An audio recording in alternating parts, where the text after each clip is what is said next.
Jane, we are so excited to have you with us. For those who don't know, Jane is one of the founding members of Prayer Spaces in Schools. She ran one of the first four in the UK. So, anyone that's heard or seen any advertisement from Sticky Note Prayers, she's in it. She's one of I the stories.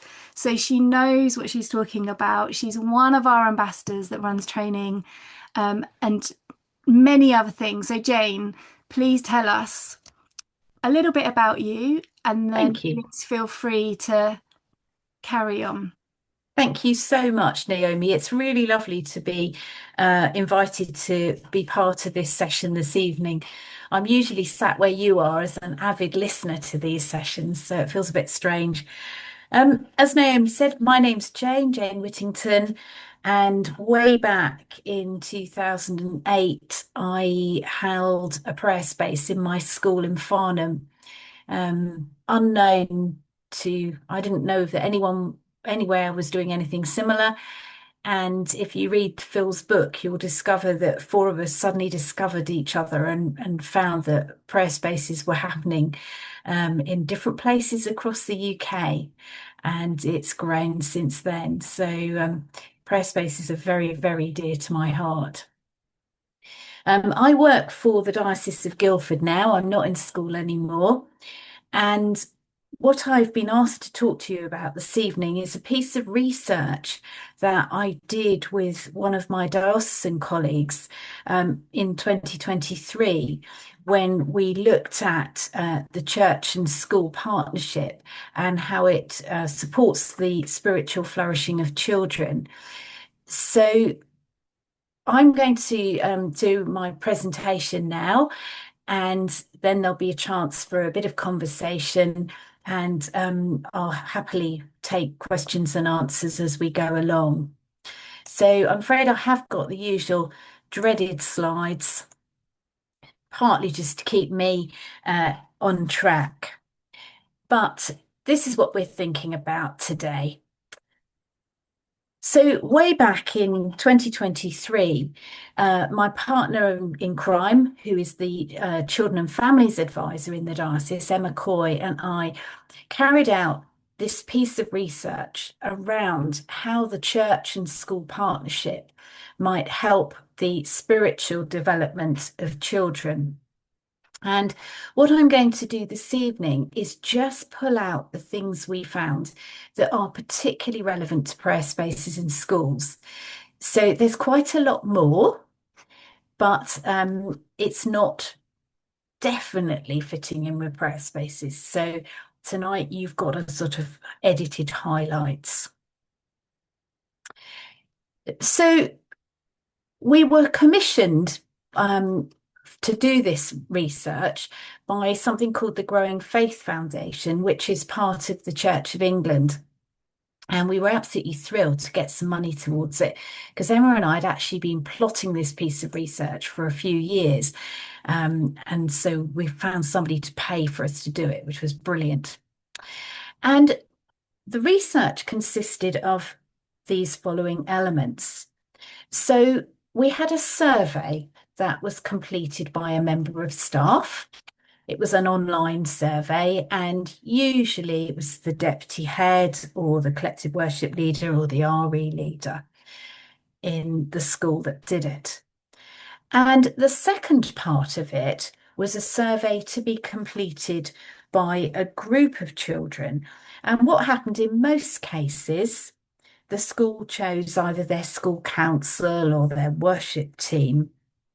And we had some questions that we asked the children to fill in together.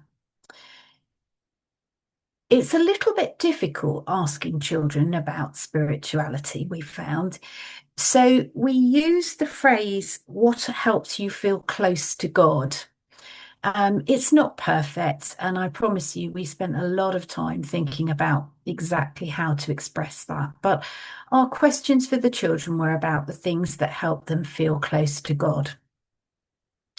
And then from the teacher survey, the staff survey, and the children's survey, somebody on our team did a whole load of number crunching to work out where there were interesting correlations in what the schools were saying.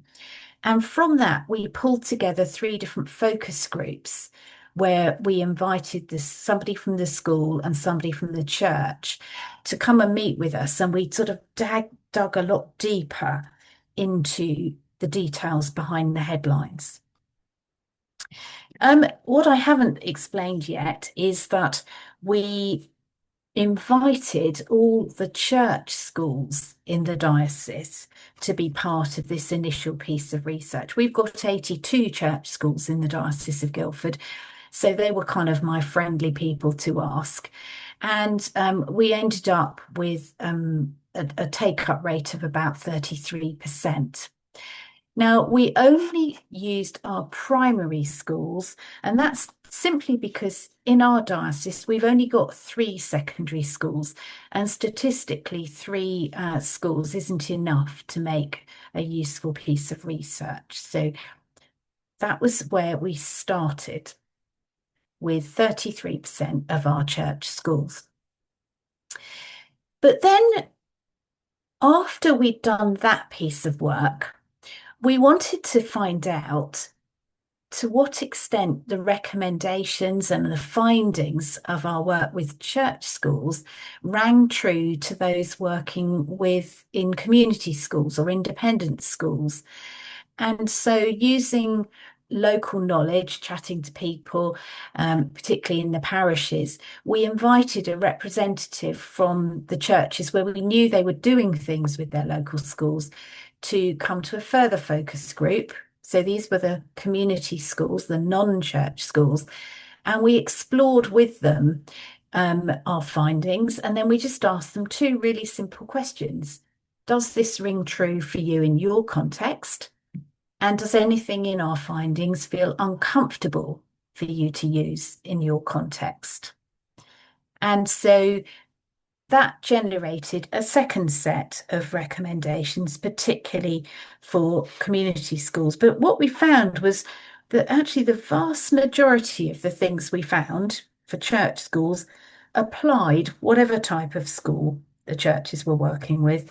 And there were just a few subtle differences that I'll hopefully highlight as we go through. So just to explain that we used the term of spiritual development because that's the language that is used in schools. Churches would tend to talk more about faith formation, but actually in schools, we tend to use the language of spiritual development. It's an Ofsted expectation that schools in the UK are providing for spiritual development. And so it's language that our schools are very comfortable with. And we took the view that in our church communities, we were, of course, interested in the spiritual development of children and young people, because children who are spiritually alive are going to be far more interested and open to God and more interested in embracing Christian belief and Christian faith. So there is an element of the children whose spirituality has been nurtured in a school context being able to be nurtured in their faith and their discipleship in a church context. I'm afraid I'm abbreviating all that quite a lot. So if you want to find out more, I'll point you in the direction of the full research project, should you be interested. So first of all, let's have a look at what we asked the children. We asked the children, what helps you to feel close to God at school? And if you look at this slide, you can see that the blue line means that all or most of the children responding said that thing. So the top one was visiting the church, which, to be quite honest, we were quite surprised about. The next one was collective worship, also known as assemblies in many schools, RE lessons, and then fourth on their list was visiting a prayer or reflection area. So I think that's really encouraging for those of us who are involved in prayer spaces in schools, that actually just over half the children in our research found that a prayer space did help them to feel close to God. It's definitely worthwhile. And just a local example here from one of our schools. This is a little primary school in one of the villages near here. And in this school, they kick-started the year with an immersive day of learning all about God's creation and God's wonderful world. And during the morning, the children visited the church where they put together all sorts of practical, reflective prayer stations linking to creation and the ways that they might be able to help look after the work, God's world. And I love this bit on their website accompanying these pictures. The head teacher has written, the children were completely engrossed in all the activities and spent time reflecting on so many aspects of creation. An enormous thank you to Reverend Hannah and her amazing helpers to creating such reflective and engaging prayer stations to help our learning. So actually that one ticked two things really, because they visited the church and they engaged in a prayer space. Some nice ideas there. We also asked the children, is there anything else that helps you feel closer to God at school? And I don't know if you're familiar with these wordles, but the children could say individual words and phrases, and then the larger the writing, the more children had said those things. And it was quite interesting that you can see that saying prayers, prayer spaces and corners, quiet places and times come up quite large on that Wordle, which means that the most children had said that that was something that helped them. So a lot of the responses in here that have come up as the more popular things, the more helpful things, are things that we do as part of our prayer spaces. So again, I would suggest that prayer spaces fit in really well in what the children said helped them feel close to God. And then we asked them, what is your favourite thing to do when you want to feel close to God? Now, I hope you can see that all right. But if you look at the lines, you can see the longer the line meant the more children had said they found that helpful. And it's interesting that I can be quiet and reflect comes up quite high, 64% of the responses when they want to feel close to God. I say prayers, pretty high. I listen to Bible stories.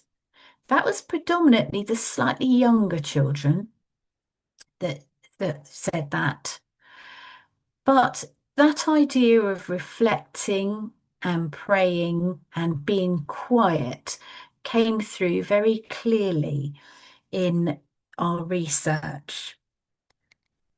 So it was interesting that the things that didn't seem to help them particularly were things like running around games, talking to other people, and yeah, drawing and colouring was quite hard there. Craft, less so interesting for those of us who do church children's work. I used to do a lot of craft. Maybe that's not quite as helpful as I was thinking it was. So again, just pointing out there that prayer spaces really fit into this space. So one of the recommendations that we made, having carried out our research, was that it was really helpful to help provide space for quiet reflection and prayer in school. And you can see here that I've just put into that recommendation that the church can have a role in helping the school establish these spaces, either on a permanent or a temporary basis. And we would suggest that can be extended to the staff and the staff room too. So some places talked about having reflection spaces in classrooms, which were changed weekly and maybe linked to their collective worship themes. Um, some talked about having staff prayer and reflection spaces. One talked about the vicar leading prayers around the school and inviting the staff to join them. So many schools said they wanted to provide the spaces for reflection and prayer, but they wanted help to be able to do it. And I think churches and those of us who've got a real passion for prayer spaces can just help the school to think where they might set up a prayer space, what to put in it. You may need to start small and then be invited perhaps to run a bigger prayer space. But prayer spaces in schools and all the material we've got on the website are really helpful for that. And just I'm going to show you a couple of pictures of some small ones I've seen very recently as I've been visiting schools. These prayer stations were in a small area of the school, and they were created recently by a curate who was on placement in this particular school. And their school Bible verse is this one about from Zephaniah about God taking delight in you and will rejoice over you with singing. They love their music in this school. And so the idea was that you would write a person's name and pin it on the tag to remind us that God is singing over everybody, which I thought was really nice. That was quite a small one. And then this one was a very much bigger junior school. And this was their Christmas prayer space. And the local church here supported the children to create and host the prayer space. So the church volunteers very much to help source the materials and set up. But when I went to visit, it was the children who were hosting the prayer activities. Now, this is a school that are very, very used to having prayer spaces. So over time, the children have got sort of idea of what a prayer space is and been able to think and plan what might go in it. And I love the fact that the caretaker got so involved that he made this wonderful stable with the donkey apparently peering out of the window. Beautiful. So that was our recommendation, particularly for church schools. We adapted it slightly for non-church schools, and we would suggest that space for quiet reflection and prayer is just as much needed in community schools, non-church schools. But we do need to make sure that the language is invitational. And some of the community schools found the term prayer space a little bit more tricky in their context. And so um, you might have some examples yourselves, but there was words such as big question space, reflection space, quiet space. Obviously, Tim calls his sanctum in Chelmsford. So it may be that the language is slightly different. And where we are inviting children to join in, we need to be thinking about that language of invitation, which of course is the same for church schools as well, but we have to be particularly sensitive when we're working with community schools or non-faith schools. And this is just an example of something that I have been into school and done very recently in a community school, my local community school down the road. Sadly, a local teenager was stabbed and died in a park not far away from here. And myself and the vicar at the local church were invited into the school to provide an opportunity for the young people to come during a break time and light some candles to remember him. It was a complicated time because actually the young man who died was not from the local community, but the alleged perpetrators were. So very mixed emotions in the young people that we met that day. The school led the structure and they wanted something a lot more formal than I would have probably chosen to do with the lighting of a candle by each year group. But I just popped a massive bowl of battery tea lights in a bag as we went. And after there'd been the lighting of the candles at the front, a couple of girls said to me, I'd like to light a candle. And yes, the battery tea light bowl came out, and before long, they were being well used. And what was particularly lovely was that at the end of the lunch break, the teacher that was hosting us said, "Oh, would you mind leaving everything, please? Because we've got a staff meeting in here at the end of the school day, and I think the staff might like to engage with the activity of just reflecting and lighting a candle." So we were very much led by the school. We went with the way they wanted to do it. But actually, what I hope is that we've had that very first toe in the door in that secondary school, and maybe in future we'll be able to go back and do something a bit bigger and a bit more prayer spacey, now that they're familiar with just a little idea of what goes on. So this also, this finding also, I think, is very relevant to much of what we do with prayer spaces. Because the lovely thing about prayer spaces in schools is that you need a team. You can't do it really with one person. It's very difficult. And what we found in our research was that the effect of a school and church partnership was so much more if more people were involved, if the church leader invited others to be part of that link with the school. So it might mean inviting other members of the congregation to be involved or facilitating other Christian organisations to come in.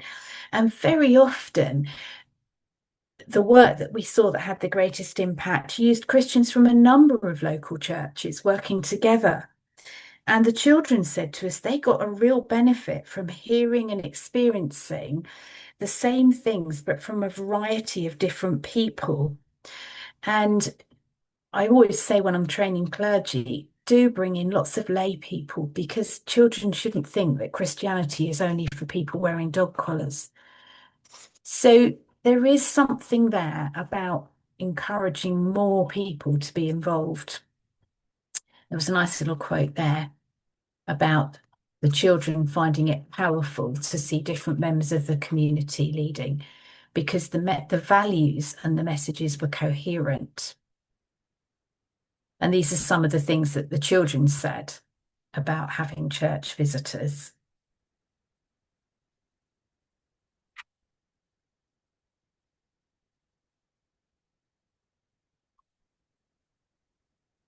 Oh, I've shown you that one. So at the end of our research, we did a little leaflet of recommendations, which actually perhaps, Naomi, do you want to pop that in the chat? And then it's there if people want to download it. We created a leaflet with recommendations for schools, recommendations for churches, and recommendations for dioceses. And I've just looked at the recommendations and I've highlighted the things that I think particularly resonate with prayer spaces. So, our recommendation to safely recruit teams to engage with your local schools rather than it only being the incumbent, the clergy, or the employed worker. Prayer spaces fit really well with that idea of teams, bringing in other people as well. Our fourth recommendation For church schools, be generous in enabling and inviting other churches, denominations, and Christian organisations to be involved with the school. So it may be that there's a youth organisation that's involved. It may be that you, amongst your Christian community networks, can involve people from all sorts of different Christian denominations who live around the school, certainly around here. Um, there are lots of Christians living close to these our schools locally who might well attend some of the really big churches in town, but would be willing to come and help us out when we're running things in the schools during the day. I could have spent ages talking about this, but I haven't tonight. But do engage with the staff as well as the children. It's a bit like the put your own oxygen mask on before you help others. What we found in our research was that where staff was supported spiritually, it really had a positive impact on the spiritual development of the children. So there is something about supporting and engaging with staff. Whole separate session there, I think, Naomi, but I have got some examples of schools where there are prayer spaces in the staff room, or on inset days, the church have provided little goodie bags for staff, which has included some reflective prayer activities. And we have some material for an inset day that the local church can use to create just a small prayer space for staff for an inset day at the beginning of the school year. I think that might be on the Prayer Spaces in Schools website as well as on the Diocese of Guildford one. And then I have highlighted number 7 about running a lunchtime or after school club with a Christian focus, because one or two people actually use the prayer space activities as the focus for their lunchtime club or their after school club. And they will take 2 or 3 prayer activities into school and do that at lunchtime or after school, maybe with a Bible story input as well. But certainly the reflective prayer activity is a really important part of that. I pointed out earlier that children need that quiet. They appreciate the time and the space to be quiet, to reflect and to pray. And just reminding churches that sometimes it's not all about high octane, high energy. Actually, the provision of quiet and reflective space is important. Prayer space is spot on. And I have highlighted 10 as well. Look for creative ways to bring the prayers from the children at school into the church. Now, that might be that the prayer space is held in the church. It might be that when they've written their prayers, that they are taken into the church. Now, I always say to the children, your prayers are valid and it makes no difference to God hearing them if we take them into the church. It's really important that we make that quite clear. But there is something very special for the children about the prayers that they might have contributed on the bubble tube or on a prayer tree, actually being taken into the church and prayed over. They found that really helpful. So finally, if you're interested, if you want to get in touch with me, that's my email address, and you're very welcome to email if you've got questions and queries and suggestions and what ifs. And if you're interested in reading the research, the full research report, that QR code takes you to the research page on the Growing Faith website to find this report about church and school partnerships and the spiritual development of children. You need to scroll down to Research Reports 2024, because that was when it was published, and you'll find the full report in there. There are all sorts of other gems on that web page as well, so you might well go down a few rabbit holes en route as you're looking. But thank you so much for listening. And I'm sorry that I have talked at you incessantly for 25 minutes or something. Sorry, Naomi. But that's a brief summary of the aspects of our research that I think particularly resonate with prayer spaces. Thank you so much. I can't believe how quickly it went. You were not rambling on. Very, very interesting. And so much of it was ringing true. And I think it was I can be quiet and reflect Mm, 64%. And I think about all the prayer spaces I've been in with the probably the boys running around like crazy, and they're the ones that love the Be Still tent mm, the most. mm, Come out and say things like, "Whoa, that was deep," or "I didn't know I would like being still, but there was something special in that place." mm, That's mm, the whole permission to press pause, isn't it? It is, it is. Mm, And there's something about entering the sacred space mhm. which really resonates with the children. And in a lot of the prayer spaces that either I've run or I've been to visit, we encourage the children to take their shoes off before they go into the prayer space. Even in secondaries, we do that. And there's that stepping into the sacred, which really seems to resonate and fill a deep need in the children and young people. Yeah, so special, so special.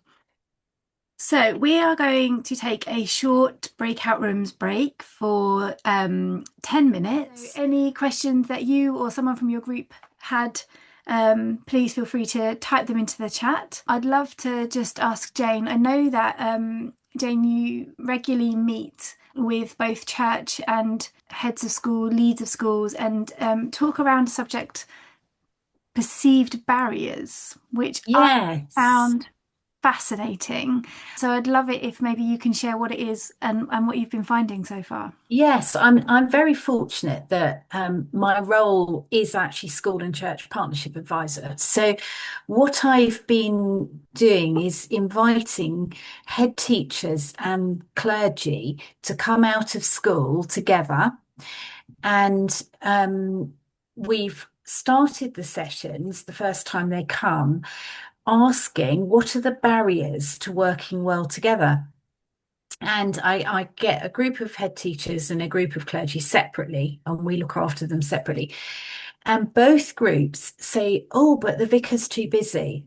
And the vicar says, oh, but the head teacher's too busy.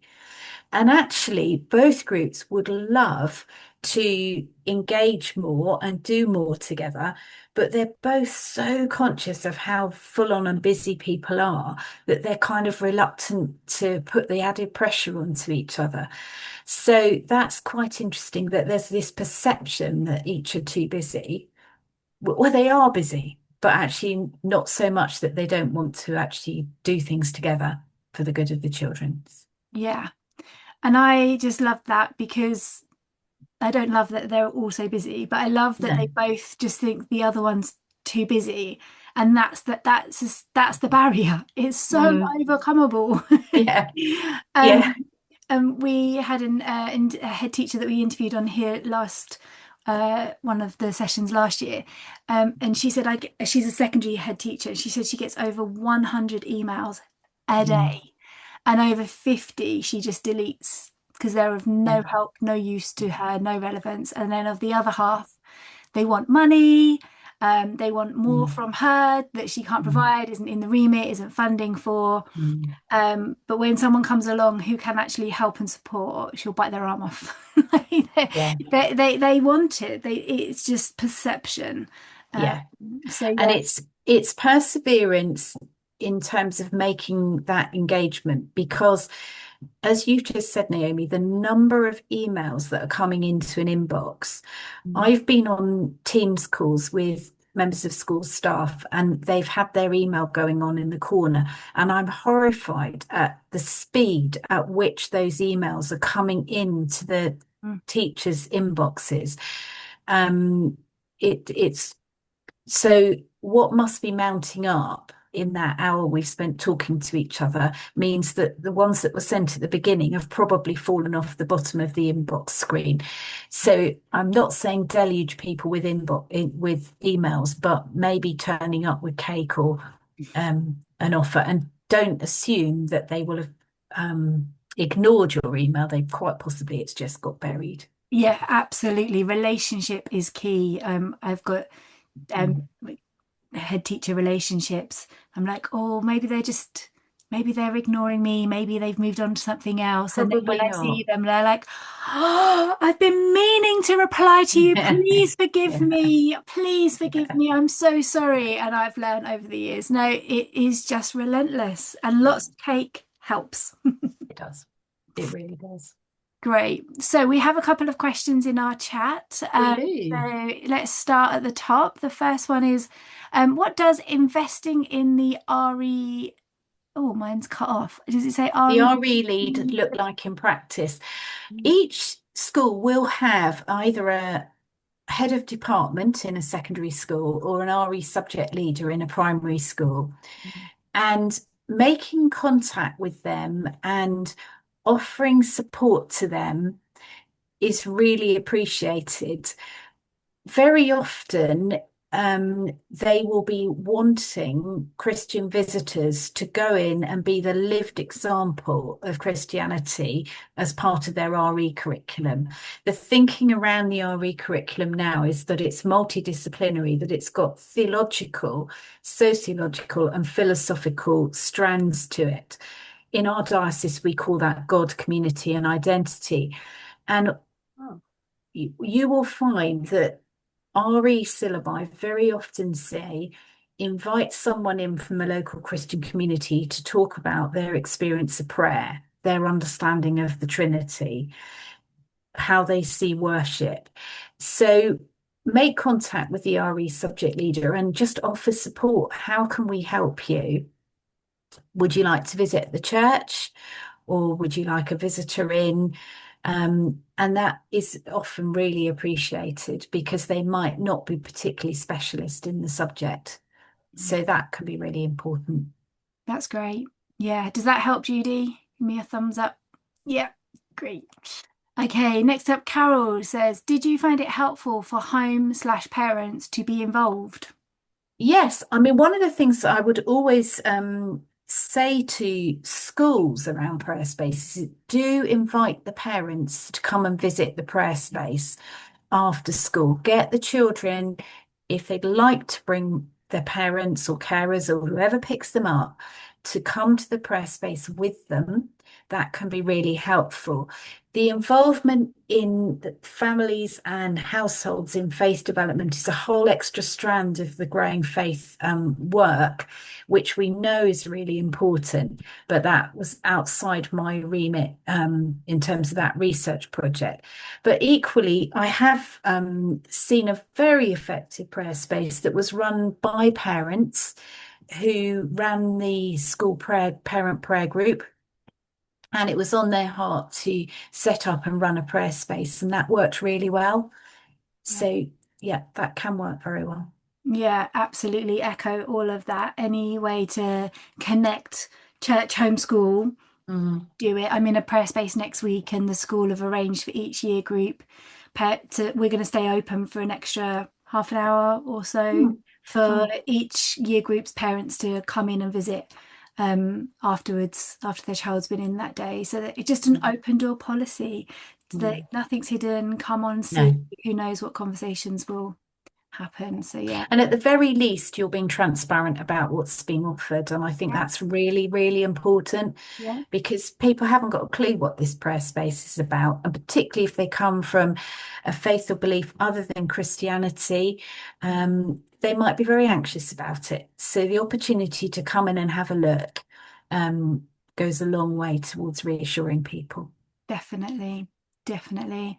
So, Joey, hi, Joey. Do you have any tips of how to get churches across an area inspired to work together on school projects? I think it's just the networks, who knows who, Mm, and telling the stories. Prayer spaces in schools, to be honest, has grown through people telling the stories of what we've been up to. mm, And it's just one excited person telling another excited person, I've heard about this. Is it something you might be interested in? You can get to a point where you can then gather people together. And I would suggest coming to one of the getting started trainings that is run around the country. We all offer them from time to time, and that can be a really good moment of people being inspired. But it's kind of just sharing the story seems to get people on board. Yeah, Um, I've seen absolutely. this. Would you like to be part of it? Yeah, and if there are key people that you Mm, know in church leaderships, children's ministry, invite them into a prayer space as mm, a one-off. Come and visit that prayer space, that the next one that you're running. mm. There's nothing like a wow moment of someone actually stepping in and seeing what it really means and how the people's um so yeah, how the peoples are engaging. So if there are specific Mm. people in leadership that you are wanting to connect with, inviting them in as well as And absolutely. if you haven't got a prayer space going on, the tiny little video that's on the Prayer Spaces in Schools website is inspirational. Once I've shown that on the getting started training, everybody's kind of queuing up saying, when can I start? So that video goes a long way as well. Yeah, it's great. Janet, who is on holiday but still joining us, says we include any curriculum Mm, links, well-being themes, yeah, British values, as well yeah, as spiritual values in our A4 sheet with each permanent prayer space. Staff yeah. find this very helpful. Yeah, you can't over communicate, can you? No. And I think that goes with the bit about supporting staff. And when we ask staff about what they found valuable from the partnership with the local church, support with providing reflective activities for the children was in what they came back to us as finding useful. It wasn't just about their own pastoral support. Some of it was about enabling them to understand what was going on and provide things for the pupils. Yeah. So, yeah, totally. Amazing. And Janet's final reflection was to reduce email fatigue. They Love delivered it. leaflets to her clergy and head in startling yellow envelopes at the start. Love it. They were noticed, opened and read. Sometimes old school leaflets attract more attention. Brilliant. Janet, that's brilliant. I shall be recommending that one. I can understand how that would work. Yeah. Well, we've gone over by 2 minutes. I'm so sorry. Great. We hope that you have found tonight interesting and valuable. Jane, thank you so much for your time and Thank you for having inspiration me. and knowledge is fabulous. We will email everybody a copy of this recording along with the attachment of the PDF that Jane shared with us. And thank you for your time. God bless you. Have a great evening and rest of your week. And we hope to see you next time on the Press Space Sessions.